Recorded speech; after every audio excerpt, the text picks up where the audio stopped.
ప్రభునందు ప్రియమైన వాళ్ళారా, ప్రభు యేసుక్రీస్తు నామములో మీ అందరికీ శుభాభివందనములు. ఈ ఉదయకాలమున కలువరి కృపాసనం యొద్దకు మిమ్మల్ని ఆహ్వానించుచున్నాను. సంఖ్యాకాండము 11వ అధ్యాయము 23వ వచనములో, అందుకు యెహోవా మోషేతో ఇట్లనెను, యెహోవా బాహుబలము తక్కువైనదా? నా మాట నీ ఎడల నెరవేరునో లేదో ఇప్పుడు చూచెదవు.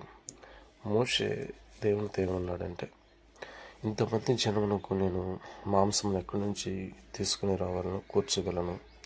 గొర్రెలను, పశువులను చంపవలన, లేకపోతే సముద్రపు చేపలన్నిటిని వారి నిమిత్తం కూర్చవలన అని దేవుణ్ణి ప్రశ్నించాడు. ఎందుకంటే 6 లక్షల మంది పాదచారులకు నేను ఏ విధంగా మాంసంను సమకూర్చగలనని మోషే మానవునిక నేత్రంతో, మానవునిక ఆలోచన విధంతో దేవుని ప్రశ్నించినప్పుడు దేవుడు మోషేతో చెప్పుచున్న మాట ఏంటంటే, నా బాహుబలం ఏమైనా తక్కువైనదా?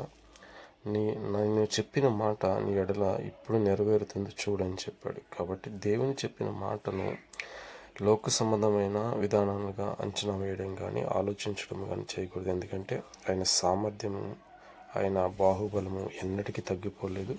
అది మానవునికి జ్ఞానానికి అంతు చిక్కినది కనుక ఆయన బాహుబలాన్ని, ఆయన జ్ఞానాన్ని మనము తక్కువ అంచనా వేయకుండా ఆయన చెప్పినట్టుగా చేయడానికి ఆయన ఎడల మనము భయభక్తులు కలిగి ఆయన మాటను విని ముందుకు సాగిపోయినట్లుగా దేవుడు మనకి కృపను అనుగ్రహించునుగాక. ఆమేన్.